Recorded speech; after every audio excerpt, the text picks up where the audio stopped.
நன்மையான எந்த ஈவும் பூரணமான எந்த வரமும் பரத்திலிருந்து உண்டாகி ஜோதிகளின் பிதாவிடத்திலிருந்து இறங்கி வருகிறது. அவரிடத்தில் யாதொரு மாறுதலும் யாதொரு வேற்றுமையின் நிழலும் இல்லை என்று வேதம் சொல்லுகிறது. மனுஷ ஜாதியான எல்லா மக்களையும், அனைத்து உலக மக்களையும் அவர் ஒரே இரத்தத்தினாலே தோன்ற பண்ணி பூமியின் மீதெங்கும் குடியிருக்க செய்து முன் தீர்மானிக்கப்பட்ட காலங்களையும் குடியிருப்பின் எல்லைகளையும் குறித்திருக்கிறார். எல்லா நன்மைகளுக்கும் உறைவிடமாகிய பரலோகத்தின் தேவன் இந்நாளில் இக்குடும்பத்திற்கு பெரிய ஒரு ஈவை தம்முடைய அன்பை வெளிப்படுத்தும் வண்ணமாய் மற்றொன்றை இணைத்து கொடுத்திருக்கிறார். அதன் நிமித்தமாக நாம் அவருக்கு நன்றி செலுத்த, இந்த குடும்பத்தாரோடு இணைந்து மகிழ தேவன் இந்த வாய்ப்பை தந்ததினாலே நாம் அவருக்கு நன்றி செலுத்துவோம். இது தொடர்பாக ஒரு குறிப்பிட்ட வசனத்தை நம்முடைய சிந்தைக்கு கொண்டு வர விரும்புகிறேன். நீதிமொழிகள் 24ஆம் அதிகாரம். நீதிமொழிகள் 24ஆம் அதிகாரம் 3வது 4வது வசனங்கள். நீதிமொழி 24:3-4 வீடு ஞானத்தினாலே கட்டப்பட்டு விவேகத்தினாலே நிலை நிறுத்தப்படும், அறிவினாலே அறைகளில் அருமையும் இனிமையுமான சகலவித பொருட்களும் நிறைந்திருக்கும். இந்த வார்த்தை இங்கே கூடியிருக்கிற கிறிஸ்தவர்களுக்கு மட்டும் உள்ள வார்த்தை அல்ல. அதான் முன்பே குறிப்பிட்டோம், அனைத்து உலக மக்களையும் ஒரே ரத்தம் அல்லது ஒரு மனிதனிலிருந்து அவர் தோன்ற பண்ணினார். பூமி எங்கும் அவர்களை குடி அமர்த்துகிறார். அவர்கள் எங்கே வாழ வேண்டும், எவ்வளவு காலம் வாழ வேண்டும் என்பதையெல்லாம் அவர் முன் குறித்து இருக்கிறார். பொதுவாகவே பல்வேறு இடங்களிலே நாம் கேள்விப்படுகிற ஒன்று, வீடுகளை கட்டினவர்கள் கட்டி முடித்ததுக்கு அப்புறமாக, இல்லை என்றால் வாங்கினதுக்கு அப்புறமாக பெரும்பாலானோர் சொல்கிற ஒரு வார்த்தை உண்டு, பிரதர், என்னால் ஐயா என் கனவுல கூட நினைக்கல நான் வீடு கட்டுவேன்னு சொல்லி, ஒரு நாளும் எங்கள் எண்ணத்தில் கூட உதிக்கல நாங்கள் இங்கே ஒரு வீடு வாங்குவோம் என்று சொல்லி, இப்படித்தான் பெரும்பாலும் மக்கள் சொல்லுவார்கள். நாங்கள் விரும்பினபடி, நாங்கள் திட்டம் பண்ணினபடி, நாங்கள் நினைத்த காலத்தில், நாங்கள் நினைத்த இடத்துல வீட்டை கட்டணும், வீட்டை வாங்கணும் அப்படி சொல்வதெல்லாம் ரொம்ப அரிது. அப்படி இருந்தால் நல்லது. இது எதை காண்பிக்கிறது? எல்லாம் தேவன் தருகிற ஒரு ஈவு, ஒரு பரிசு. நாம் இதற்கு பல உழைப்புகளை கொடுத்திருந்தாலும் இவை எல்லாவற்றிற்கு பின்னால இருப்பது தேவனுடைய வல்லமையான கரம். ஆகவேதான் இந்த திருவசனங்களை படிக்கும் பொழுது ஏதோ பைபிளிலிருந்து படிக்கிறார்கள், இது அவர்களுக்கு சார்ந்தது என்று மட்டும் நினைத்து விட வேண்டாம். அனைத்து உலக மக்களையும் பாதுகாத்து பராமரிக்கிற அந்த பரம தேவன் அனைவருக்கும் சொந்தமானவர். உங்களுக்கும் அவர் சொந்தமாவார். ஏனெனில் 2 பேராவது 3 பேராவது என் நாமத்தினாலே எங்கே கூடியிருக்கிறார்களோ அங்கே அவர்கள் நடுவில் இருக்கிறேன். இயேசு கிறிஸ்து சொன்ன வார்த்தை. இப்போ இந்த வீட்டில் அந்த இயேசு கிறிஸ்துவினுடைய திருப்பெயரால் 2-3க்கும் அதிகமாக கூடியிருக்கிறோம். அந்த ஒரு நாமம், அந்த ஒரு பெயர் தான் பல்வேறு இடத்திலிருந்து நம்மை ஒன்றாக சேர்த்திருக்கிறது. ஆக அவருடைய மெய் வார்த்தையின்படியாய் அவர் இவ்விடத்தில் எழுந்தருளி இருக்கிறார். ஒருபோதும் பொய் உரைப்பது அல்ல. காரணம், அவர் மானிடர் அல்ல. வாய்மையே அவர் வாழ்வு முழுவதும், வார்த்தை முழுவதும் இருந்தது. அவருடைய வார்த்தையிலே படித்தோம், வீடு ஞானத்தினால் கட்டப்படும். வீடு கட்டுவதற்கு ஞானம் வேண்டும் என்று ஒரு பக்தன் எழுதினதைத்தான் நாங்கள் படித்தோம். இதே புத்தகத்தின் ஆசிரியராக இருப்பவர் தான் சங்கீதம் சொல்லுகிறார், கர்த்தர் வீட்டை கட்டாராகில். வீடு கட்டுவதற்கு ஞானம் வேண்டும் என்றும், இல்லை என்றால் ஞானம் வீட்டை கட்டும் என்று சொல்லும் பொழுது இந்த வேதம் குறிப்பிடுகிறது. யோபு என்கிற பக்தன் சொல்கிறார், வெள்ளிக்கு விளைவிடம் உண்டு,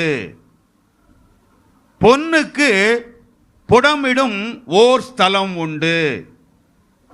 இரும்பு மண்ணிலிருந்து வெட்டி எடுக்கப்படுகிறது. செம்பு கற்களில் உருக்கி எடுக்கப்படுகிறது. ஞானம் கண்டெடுக்கப்படுவது எங்கே? புத்தி விளையும் இடம் ஏது என்று கேள்வி கேட்கிறார்.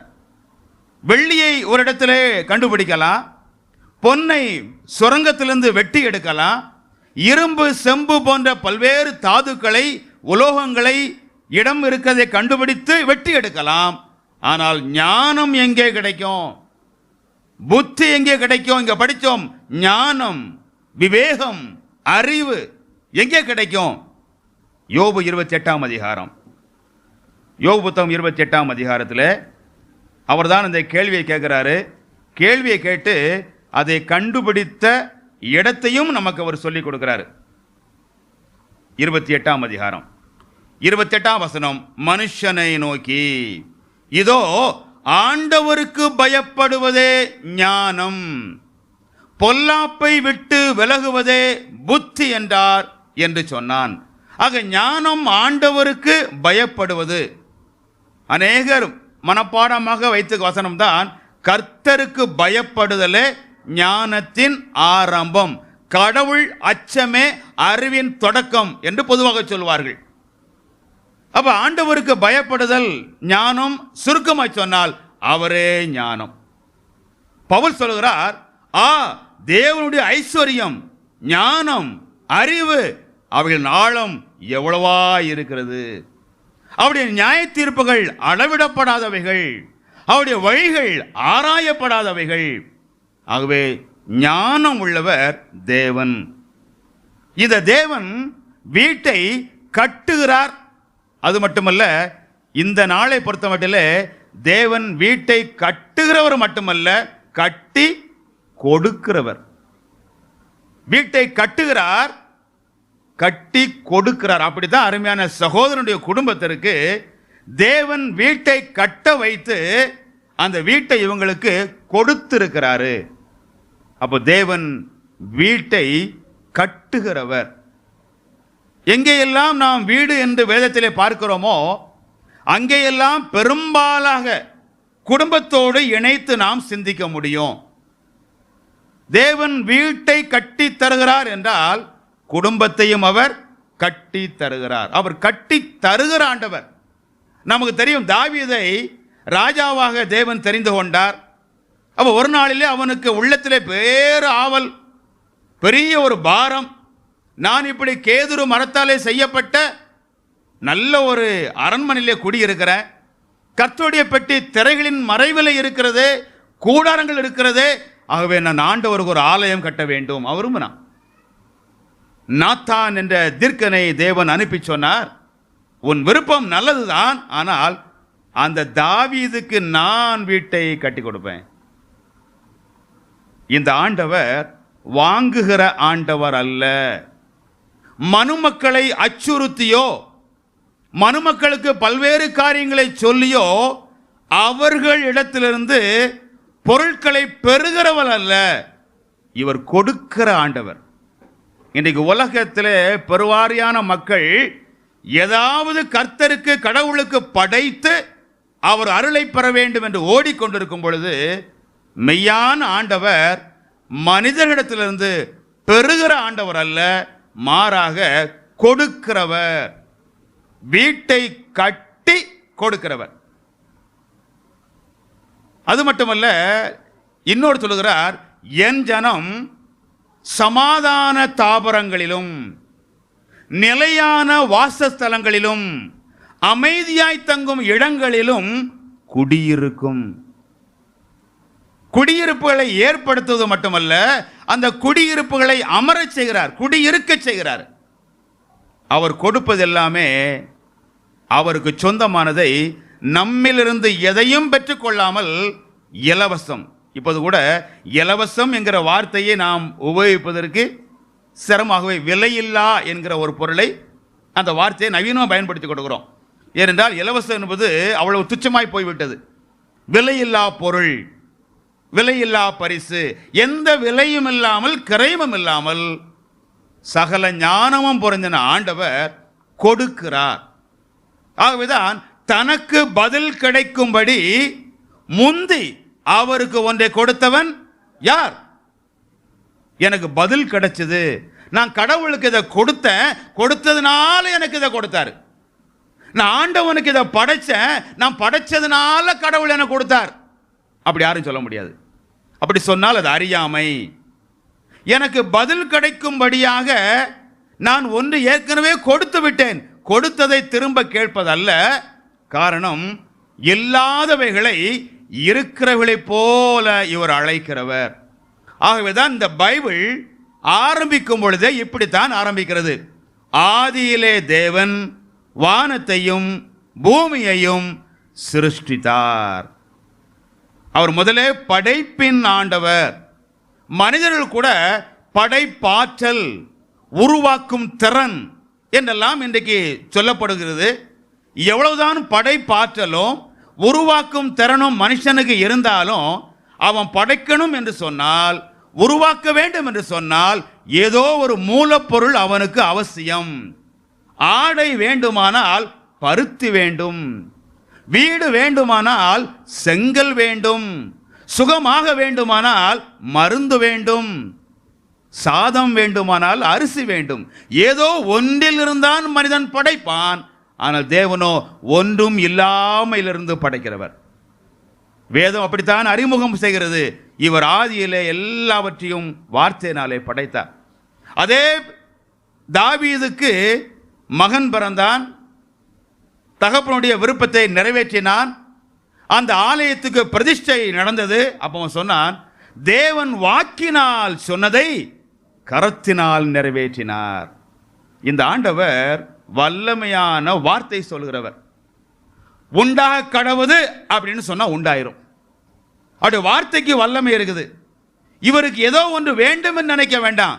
ஒருவேளை இங்கே உட்கார்ந்து இருக்கிற யாருக்காவது மனசுல ஓரமா கூட ஒரு சிந்தை இருக்கலாம், எண்ணம் வரலாம், நம்ம இன்னும் வீடே கட்டலையே, எத்தனையோ வருஷம் முயற்சி தான் இருக்கிறோம், பணம் இருக்கும்போது இடம் கிடைக்க மாட்டேங்குது, இடம் இருக்கும்போது பணம் இருக்க மாட்டேங்குது. என்றால் சமீபத்தில் ஒரு நபர் இடத்துல சொன்னார், நான் தோரங்குறிச்சி பகுதியில் இருக்கும் பொழுது, அண்ணே பணத்தெல்லாம் ரெடியாக்கி ஒரு வருஷமா அந்த லட்ச தொகையை சொல்றாரு, அந்த தொகையை வச்சுக்கிட்டே அலையிறேன், மனசுக்கு பிடிச்ச மாதிரி இடம் கிடைக்கல.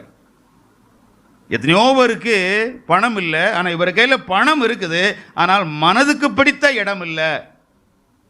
அப்போ ஒருவேளை இந்த இடத்துல அப்படிப்பட்ட எண்ணத்தோடு யாராவது வந்திருக்கலாம். ஒருவேளை இங்கே வந்ததுக்கு அப்புறம் எண்ணம் உதிக்கலாம்.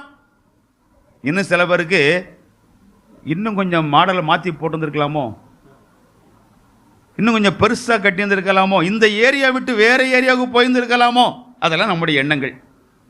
ஆனால் இந்த ஆண்டவர் எல்லாவற்றையும் சரியாய் செய்கிறவர். கொடுப்பதற்கு இவருக்கு யாரும் முந்தி ஒன்றையும் கொடுக்க வேண்டாம், இல்லாமையிலிருந்து உருவாக்கி தருகிறவர். இவர்தான் ஞானத்தின் ஆண்டவர். ஆகவே முதல் குறிப்பாக சொல்கிறேன், இவர் கட்டுகிறவர். பில்டிங், இந்த ஒர்க் அவருடையது. கட்டுதல் என்பது அவருக்குரியது. கட்டி அவர் தருகிறார்.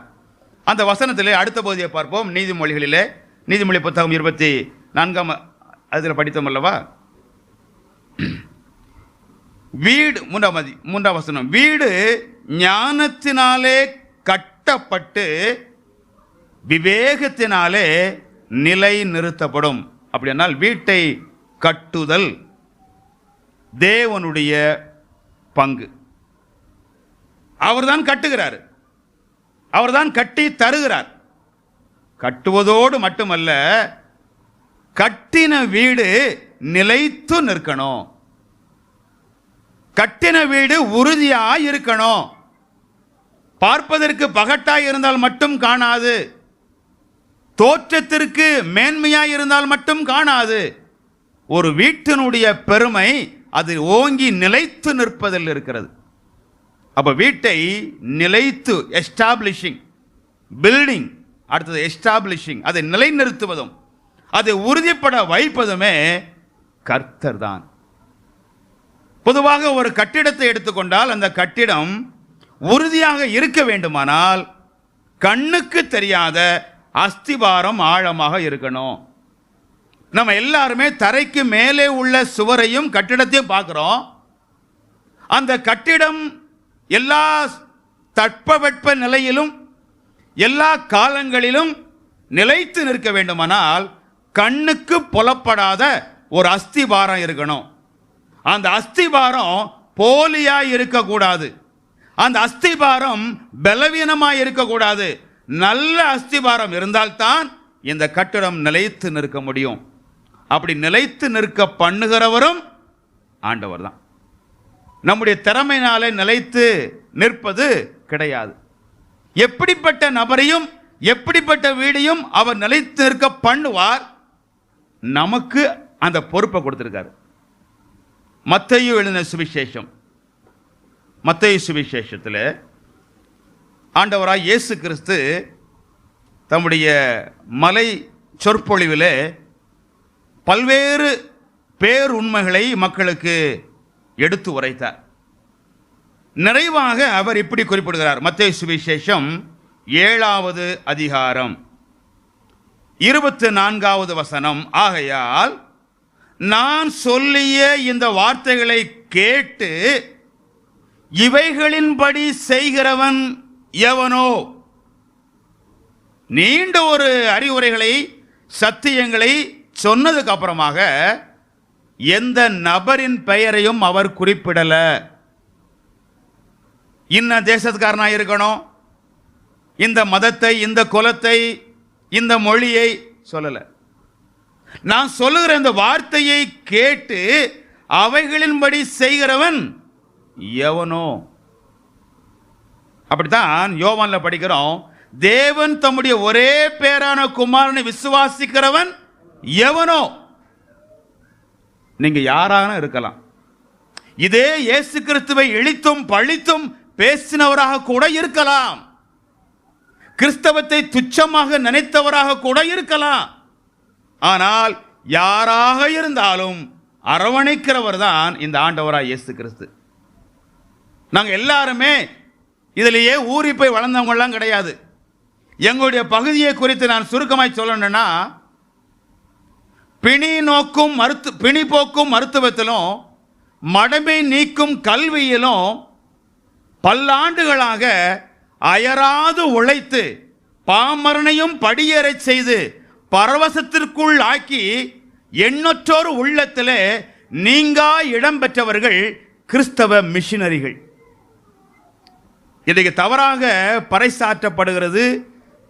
அந்த பேருண்மை பிறழச் செய்கிறார்கள். அப்படி அல்ல. இந்த கிறிஸ்தவ மிஷினரிகள் வந்து கல்வி மறுக்கப்பட்டோருக்கும் மருத்துவம் மறுக்கப்பட்டோருக்கும் பெரும் வாய்ப்பை ஏற்படுத்தி கொடுத்தாங்க. அநேகர் உயர்வதற்கு ஒரு படியாய் ஏணியாய் அவர்கள் இருந்தார்கள். அதுக்கெல்லாம் காரணம் என்ன தெரியுமா? அவங்க நம்ம சொந்தக்காரங்க கிடையாது. நம்மை அடிமைப்படுத்தின அதே வெள்ளைக்கார இனத்தை சார்ந்தவர்கள் தான். ஒரே காரணம், அவருடைய குமாரனில் விசுவாசிக்கிறவன் எவனோ. யாரா இருந்தாலும் பரவாயில்லை, யாரா இருந்தாலும் பரவாயில்லை.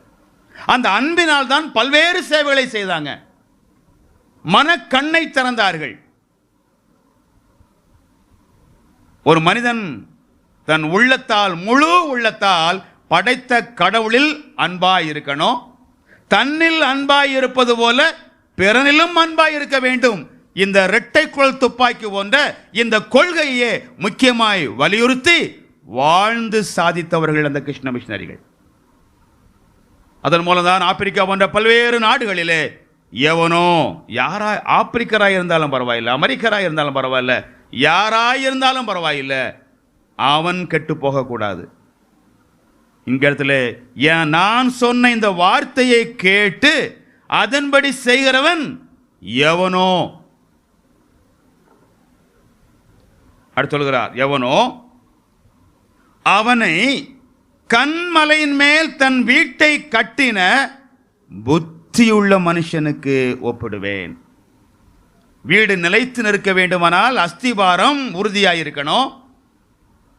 அந்த அஸ்திபாரத்தை கண்மலையிலே ஒருவன், பாறையில் நல்ல கல்பாங்கான இடத்துல மலையிலேயே அஸ்திவாரம் போடுறான். அவன் யார் என்றால் அவன்தான் புத்திமான். ஞானத்தின் உறைவிடமாகிய தேவனை கண்டு கொண்டவன். அவருடைய வார்த்தையாகிய அந்த கற்பாறை, அவருடைய சொல் அதிலே கேட்டு நடந்ததினால் அவன் வீட்டை அந்த மலையிலேயே தோண்டி அஸ்திபாரம் போடுகிறான். அவன் யார்? யாராகவும் இருக்கலாம். யாரையும் இவர் உறுதிப்படுத்த கேட்கிற மக்கள் எல்லாருமே கடவுள் பக்தி மிகுந்த நீதிமான்கள் அல்ல, எல்லாருமே பரிசுத்தவான்கள் அல்ல. ஆனால் எல்லாருக்கும் பேர் அழைப்பு கொடுக்கிறாரு. இங்க அமர்ந்திருக்கிற நம்ம எல்லாருமே நீதிமான்களோ, எல்லாருமே ஒரு குற்றமும் செய்யாத புண்ணியவான்களோ கிடையாது. ஆனால் எல்லாருக்கும் பேர் அழைப்பு கொடுக்கிறாரு. நான் உங்களுக்கு கட்டி தருகிறேன், நான் உங்களை நிலைத்து நிற்க வைக்கிறேன். நீங்க யாராகவும் இருக்கலாம், உங்க வாழ்க்கையில் எதுவும் நடந்திருக்கலாம், உங்க பின்னணி சூழல் எதுவாகவும் இருக்கலாம், உங்களுடைய இயல்பு எதுவாகவும் இருக்கலாம். ஆனால் உங்களையும் நான் கட்டி நிலை நிறுத்த முடியும். நாம் எல்லாரும் கேள்வியுற்ற ஒரு சம்பவம் தான் மின்சார இந்த பல்பை கண்டுபிடித்து தாமஸ் ஆல்வா எடிசன்.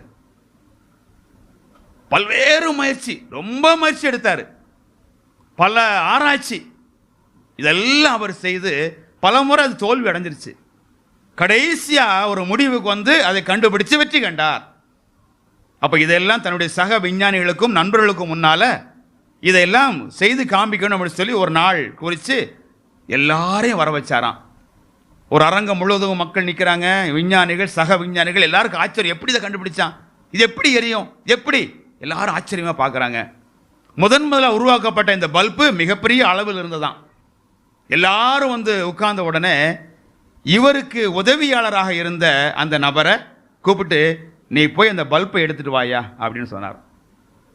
இவர் அந்த பல்பை கொண்டுட்டு வரும்போது அது கண்ணாடியில் உருவானது. கவனக்குறைவால் கை நழுவி அந்த பல்பு கீழே விழுந்து உடஞ்சே போச்சு. கொண்டு வந்தவனுக்கு பெரிய துக்கம், இவருக்கும் பெரிய ஏமாற்றம். இவர் உடனே சொன்னாரா, மன்னித்து கொள்ளுங்கள், எதிர்பாராத நிகழ்வு நடந்து விட்டது, தயவு செய்து நாளைக்கு இதே நேரத்துக்கு நீங்க வாங்க, நான் உங்களுக்கு இதை செய்து காண்பிக்கிறேன். எல்லாரும் போனாங்க. மறுநாள் அனைவரும் வந்தார்கள். அதற்குள்ளாக தயாரித்து விட்டார். நேற்று உடைத்த அதே அவருடைய உதவியாளரை அழைத்தார். நீ போய் அந்த பல்ப் எடுத்துட்டு வாப்பா. அப்ப இவன் சொன்னான், என்னையும் ஆள விட்டுருங்க, இதுக்கு நான் லாயக்கு இல்லை, நான் உடைச்சு போட்டவன், நேற்று எவ்வளவு ஒரு கேவலம் நடந்திருக்குது, தயவு செய்து நான் எட்டு வர மாட்டேன். இல்லை, தைரியப்படு, நீ எடுத்துட்டு வா. எடுத்து கொண்டு வந்தான். மிக கவனமாய் கொண்டு வரான். இப்போ பிழை நிகழ்ந்து விடக்கூடாது என்று, தவறக்கூடாது என்று சொல்லி கவனமாய் கொண்டு வந்து கொடுத்தான். அதை அவர் செய்முறைப்படுத்தி காட்டினார்.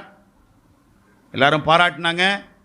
ஒரு நெருங்கிய நண்பர் வந்து எங்கள் விஞ்ஞானிகிட்ட கேட்டார், நேற்று தான் இப்படி நடந்தது, மறுபடியும் போய் அவன் கையில் ஏன் கொடுத்தீங்க?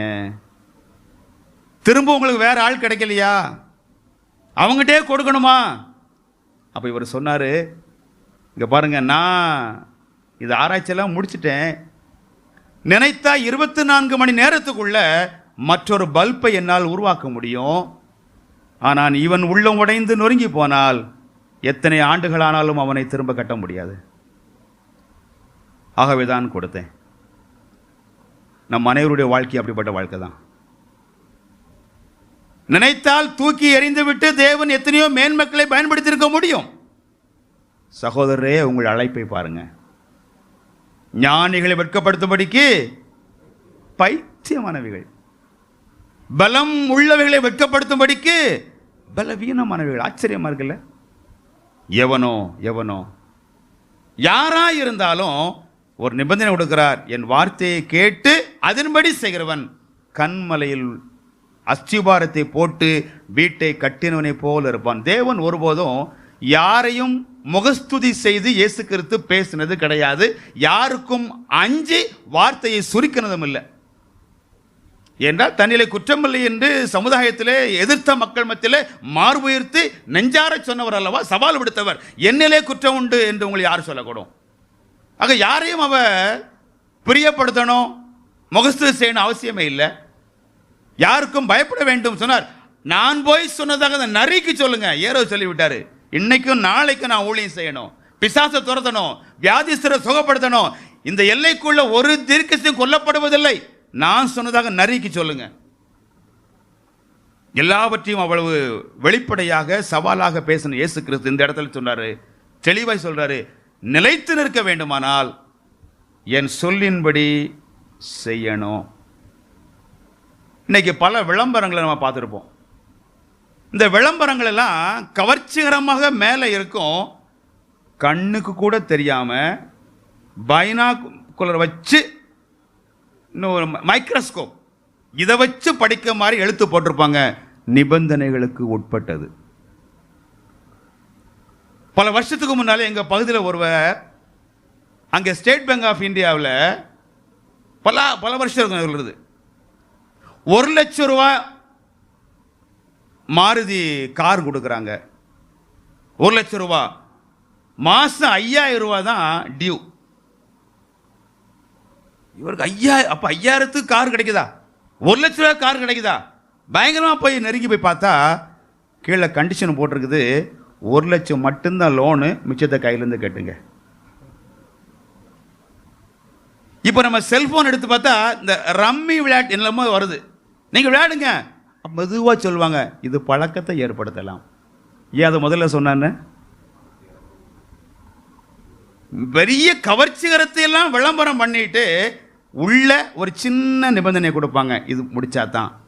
ஆனால் பைபிள் ஒருபோதும் அப்படி போலித்தனமான வேலையை செஞ்சது கிடையாது.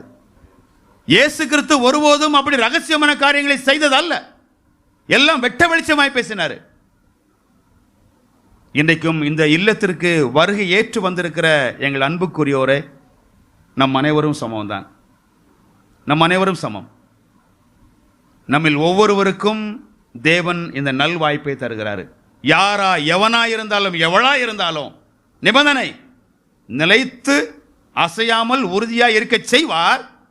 ஆனால் வெளிப்படையான நிபந்தனை, அவர் வார்த்தையை கேட்டு அதன்படி செய்யணும்.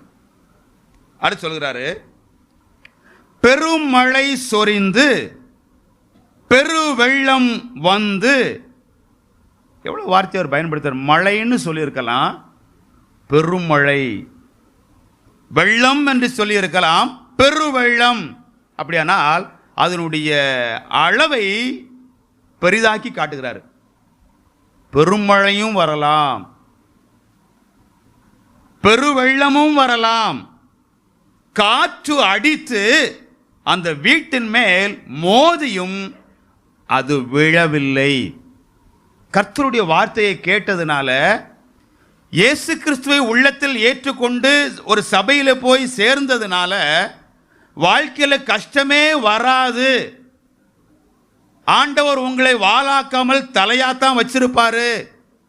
உங்க வீட்டில் வியாதியே வராது, உங்களுக்கு பண கஷ்டமே வராது என்று சொன்னால் சத்திய வார்த்தை இல்லை. அவர் சொல்லிய வார்த்தையின்படிதான் செய்தார்கள். கண்மலையிலே அஸ்திவாரம் போட்டு வீட்டை கட்டினான். ஆனாலும் அந்த வீட்டுக்கு என்ன வந்தது? பெரும் மழை. ஆனாலும் அந்த வீட்டிலே பெருவெள்ளம். ஆனாலும் அந்த வீட்டை காற்று மோதினது. உலகத்திலே உங்களுக்கு உபத்திரவம் உண்டு. இயேசு கிறிஸ்துவை நம்பினதினாலே இந்த உலகத்திலே கஷ்டங்களே வராது என்பது அல்ல.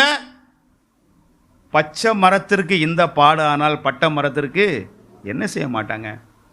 நரிகளுக்கு குழிகளும் ஆகாயத்து பறவைகளுக்கும் கூடுகள் இந்த மனுஷகுமாரனுக்கோ தலை சாய்க்க இடமில்லை. இயேசு கிறிஸ்து அப்படி ஒரு ஜாம்பவானாக, கொடிகட்டி பறந்த ஒரு பெரிய பணக்காரனாக, செல்வந்தனாக இந்த உலகத்தில் வாழல. அவர் ராஜ்யமே வித்தியாசமான ராஜ்யம். அவரை பின்பற்றுவோருக்கும் இந்த பூமியிலே அனைத்து செல்வங்களும் வளங்களும் பெருகி சிகரத்திலே சீராட்டி கொண்டிருப்பார்கள் என்று நினைக்க முடியாது. ஆசீர்வாதங்களை தருவார், உண்மை. ஆனால் இந்த உலகம் சார்ந்த ஆசீர்வாதம் மட்டுமல்ல, ஒருவேளை யாராவது இன்னும் இவங்க சொல்லித்தான் நான் ஜெபம் பண்ண வந்தேன், இவங்க கூப்பிட்டு தான் நான் அந்த சபைக்கே வந்தேன் பிரதர் சிஸ்டர், ஆனால் எங்கள் வீட்டில் இப்படி நடந்துருச்சே, எங்கள் குடும்பத்தில் எங்கள் பக்கத்தில் உள்ளவங்களாம் சபைக்கு வரல, ஆனால் அவங்க நல்லா இருக்கு, அவங்க பிள்ளைங்க நல்லா படிக்குது, அவங்க வீடு கட்டிட்டாங்க, அவங்களுக்கெல்லாம் காரு வசதி எல்லாம் இருக்குது, வெளிநாட்டு பயணம், இன்னும் பேங்கில் எல்லாம் பேலன்ஸு, ஆனால் எங்கிட்ட ஒன்றும் இல்லையே, நாங்கள் தப்பாக வந்துட்டோமோ அப்படியான்னு நினைக்கிறீங்களா?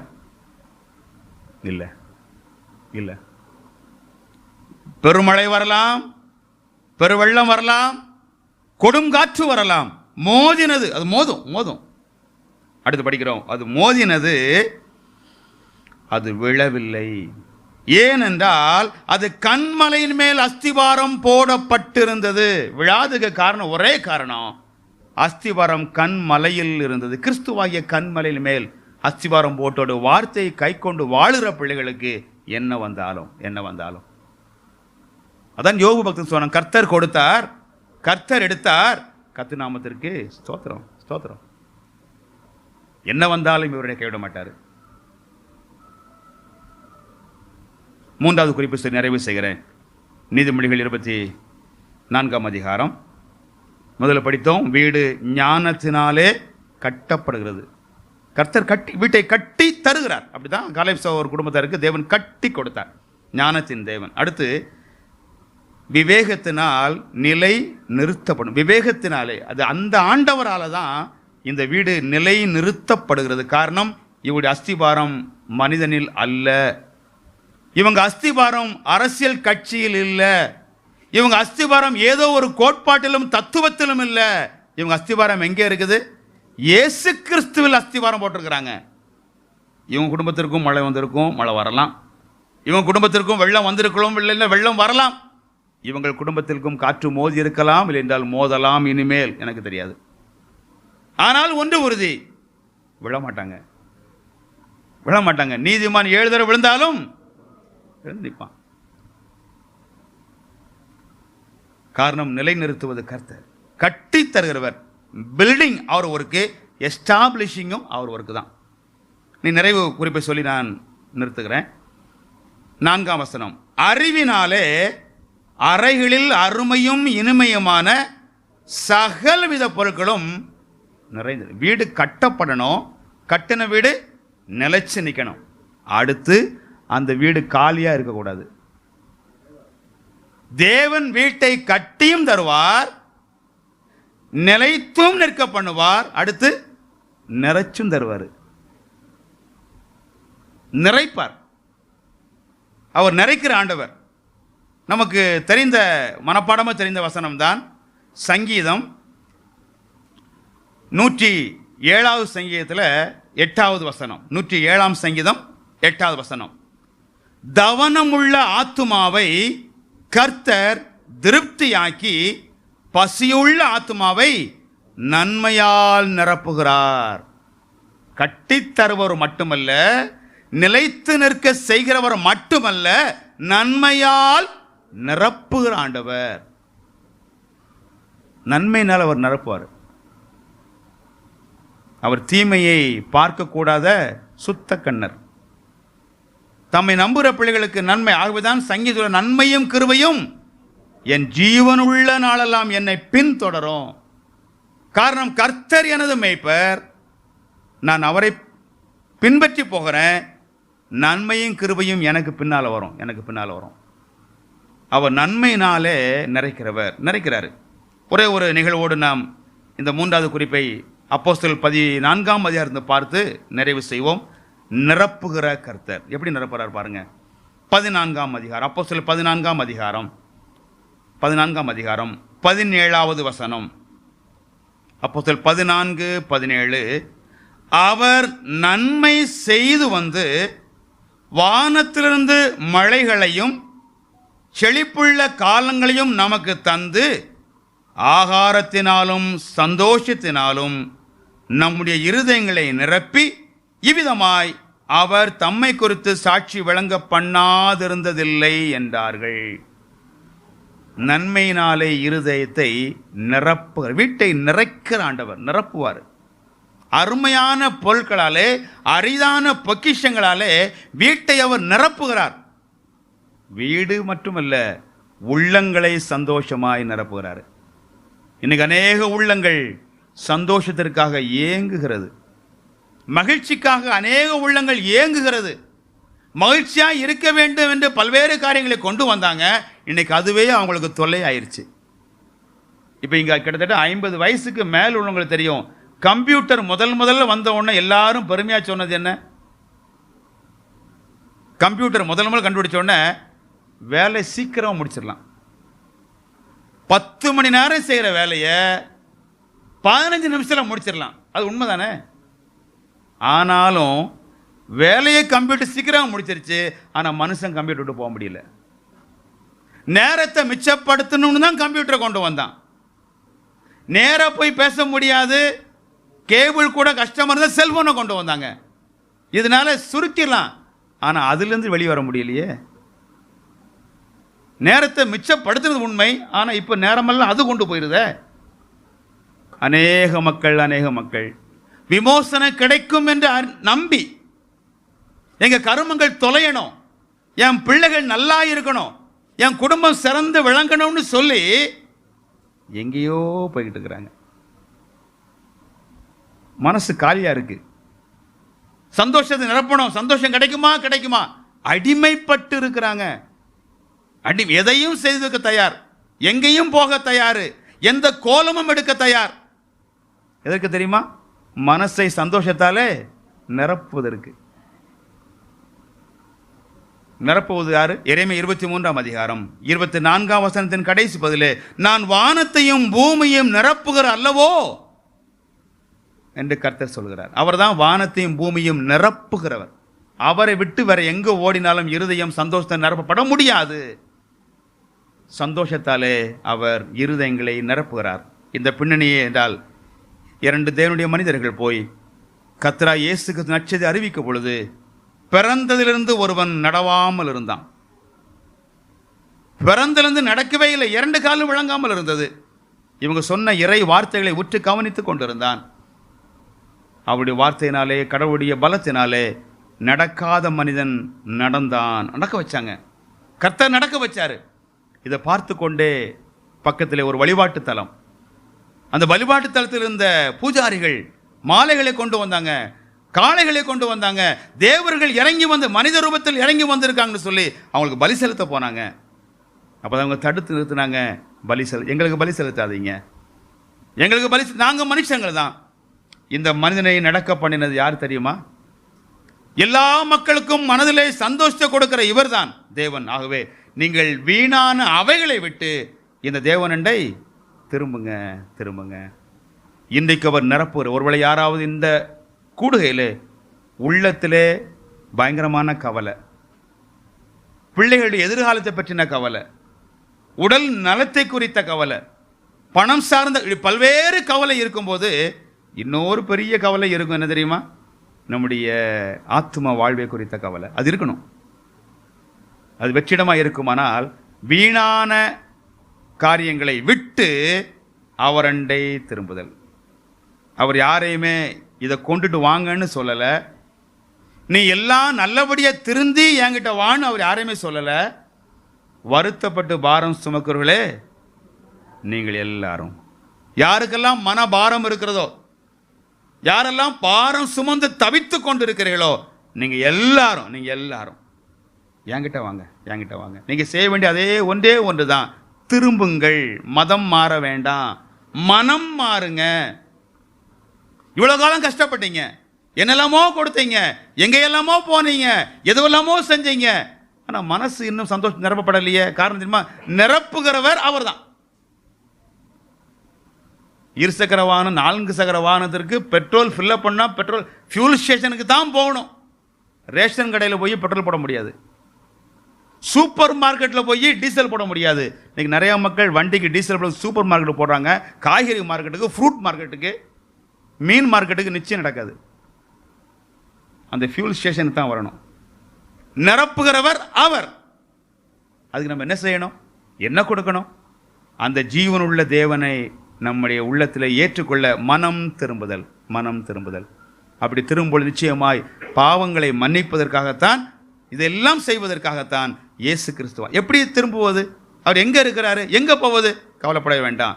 2000 ஆண்டுக்கு முன்பதாக மனுஷனாக இயேசு கிறிஸ்துங்கிற பெயரில் அவரே இந்த பூமியிலே தோன்றினார். அநேக உள்ளங்களுக்கு ஆறுதலை கொடுத்தார், தேர்தலை கொடுத்தார், கண்ணீரை துடைத்தார், பல புதுமைகள் அற்புதங்களை செய்து மனிதனாய் தோன்றினாலும் தேவன்தான் என்பதை நிரூபித்து, பாவத்தினாலும் மனிதன் இன்னைக்கு சந்தோஷம் இழந்திருக்கான்னு சொல்லி அந்த பாவத்தை தொலைப்பதற்காக சிலுவையிலே தன் ரத்தத்தை சிந்தி மரித்தார். அடக்கம் பண்ணப்பட்ட இயேசு கிறிஸ்து உயிர் தெழுந்தார், பரமேறி போயிருக்கிறார்.